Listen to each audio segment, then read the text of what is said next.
एक बार पार्वती ने भगवान शिव शंकर से पूछा, ऐसा कौन सा श्रेष्ठ तथा सरल व्रत पूजन है जिससे मृत्युलोक के प्राणी आपकी कृपा सहज ही प्राप्त कर लेते हैं। इसके उत्तर में शिव जी ने पार्वती को शिवरात्रि के व्रत का विधान बताकर यह कथा सुनाई कि पूर्व काल में एक गांव में चित्रभानु नामक एक शिकारी था।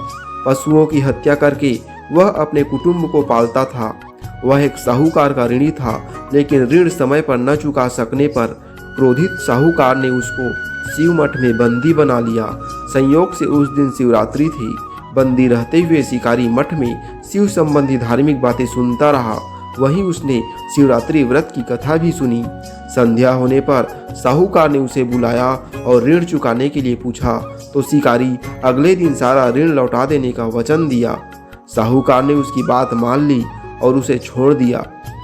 शिकारी जंगल में शिकार के लिए निकला, लेकिन दिन भर बंदी गृह में रहने के कारण भूख प्यास से व्याकुल था। सूर्यास्त होने पर वह शिकार करने के लिए वह एक तालाब के किनारे बेल वृक्ष पर पड़ाव बनाने लगा। बेल वृक्ष के नीचे शिवलिंग था जो बिल्व पत्रों से ढका हुआ था। शिकारी को उसका पता न चला।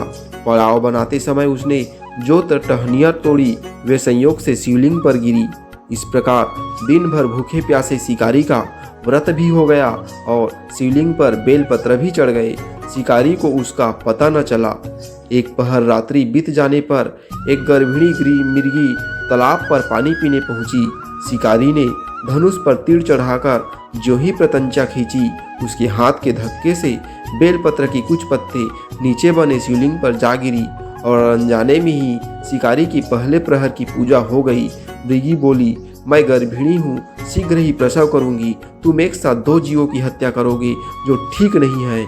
मैं बच्चे को जन्म देकर शीघ्र ही तुम्हारे समक्ष प्रस्तुत हो जाऊंगी, तब मार लेना।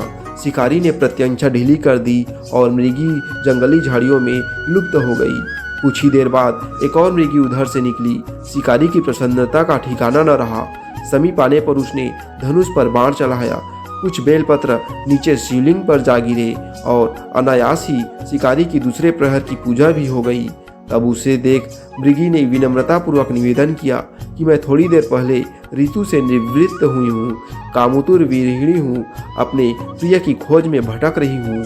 मैं अपने पति से मिलकर शीघ्र ही तुम्हारे पास आ जाऊंगी। शिकारी ने उसे भी जाने दिया। 2 बार शिकार को खोकर वह चिंता में पड़ गया। रात्रि का आखिरी पहर बीत रहा था। तभी एक अन्य मृगी अपने बच्चों के साथ उधर से निकली। शिकारी धनुष पर तीर चढ़ाकर छोड़ने ही वाला था कि मृगी बोली, मैं इन बच्चों को इनके पिता के हवाले करके लौट आऊंगी। इस समय मुझे मत मारो। शिकारी हंसा और बोला, सामने आए शिकार को छोड़ दूं, मैं ऐसा मूर्ख नहीं। इससे पहले मैं 2 बार अपना शिकार खो चुका हूँ। मेरे बच्चे भूख प्यास से तड़प रहे होंगे। उत्तर में मृगी ने फिर कहा, जैसे तुम्हें अपने बच्चों की ममता सता रही है, ठीक वैसे ही मुझे भी इनकी फिक्र है। इसलिए सिर्फ बच्चों के नाम पर मैं थोड़ी देर के लिए जीवन दान मांग रही हूँ। मेरा विश्वास करो, मैं इन्हें इनके पिता के पास छोड़कर तुरंत लौटने की प्रतिज्ञा करती हूँ। मृगी का दीन वचन सुनकर शिकारी को उस पर दया आ गई। उसने उस मृगी को भी जाने दिया।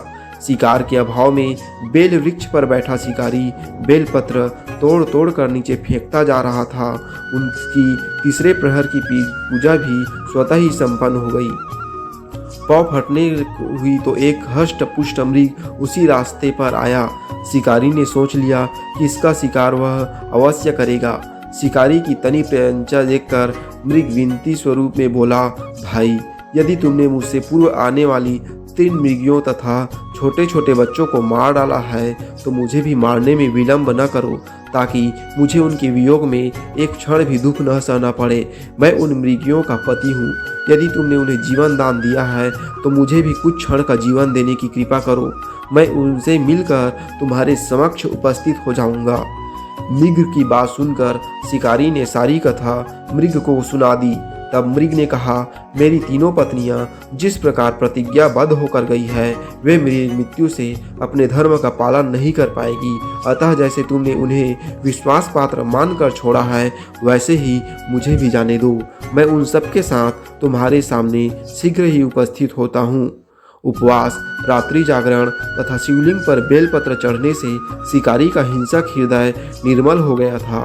उसमें भगवत शक्ति का वास हो गया था। उसके हाथ से धनुष तथा बाण छूट गया और उसने मृग को जाने दिया।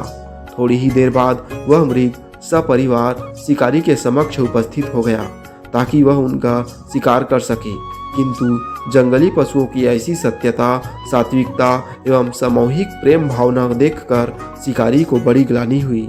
उसके नेत्रों से आंसुओं की झड़ी लग गई। उस मृग परिवार को न मारकर शिकारी ने अपने कठोर हृदय को जीव हिंसा से सदा के लिए कोमल एवं दयालु बना लिया। देवलोक से समस्त देव समाज भी इस घटना को देख रहे थे। उसके ऐसा करने पर भगवान शंकर ने प्रसन्न होकर तत्काल उसे अपने दिव्य स्वरूप का दर्शन करवाया तथा उसे सुख, समृद्धि एवं अंत में मोक्ष का वरदान देकर भगवान शिव अंतर्धान हो गए। इस प्रकार महाशिवरात्रि पूजन की पौराणिक व्रत कथा समाप्त हुई। ओम नमः पार्वती पतये, हर हर महादेव। दोस्तों, ये कथा आपको कैसी लगी कमेंट करें, इस वीडियो को लाइक शेयर करें, साथ ही मेरे चैनल को सब्सक्राइब करें। पूरा वीडियो देखने के लिए बहुत बहुत धन्यवाद।